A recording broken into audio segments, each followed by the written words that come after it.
மக்கள் அனைவருக்கும் வணக்கம்.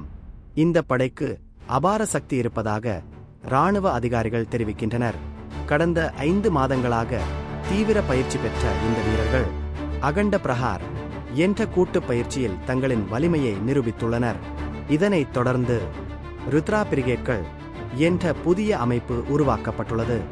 இந்த அமைப்பில் கால ஆட்படை, பீரங்கி படை, இயந்திரமயமாக்கப்பட்ட பிரிவுகள் மற்றும் ட்ரோன் பிரிவுகள் ஒரே கட்டளையின் கீழ் ஒருங்கிணைக்கப்பட்டுள்ளன. இதன் மூலம் இந்திய இராணுவம் தொழில்நுட்ப ரீதியாக வலிமையான, வேகமான மற்றும் தீர்க்கமான படையாக மாற்றம் பெற்றுள்ளது. எந்தவொரு தாக்குதலையும் சமாளிக்கும் திறன் கொண்ட இந்த சிறப்பு படை நவீன தொழில்நுட்ப காலத்துக்கு ஏற்ப வீரர்களுக்கு தொடர்ச்சியான பயிற்சிகளை வழங்கி வருகிறது.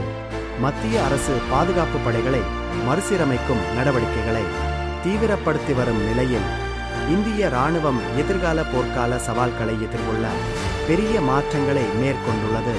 அதன் ஒரு பகுதியாக 1,00,000க்கும் மேற்பட்ட ட்ரோன் இயக்குநர்கள் உருவாக்கப்பட்டுள்ளனர். மேலும் பைரா என்ற புதிய சிறப்பு படையும் உருவாக்கப்பட்டுள்ளது. இந்த படையில் உள்ள அனைத்து வீரர்களும் ட்ரோன் இயக்கத்தில் முழு தேர்ச்சி பெற்றவர்களாக மாற்றப்பட்டுள்ளனர்.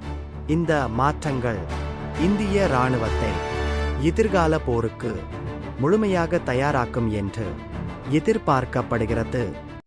இந்த மாதிரி முக்கியமான செய்திகளை உடனுக்குடன் பெற தமிழ் நியூஸ் கேட்வே சேனலை சப்ஸ்கிரைப் செய்யுங்கள். பெல் பட்டனை அழுத்த மறக்காதீர்கள்.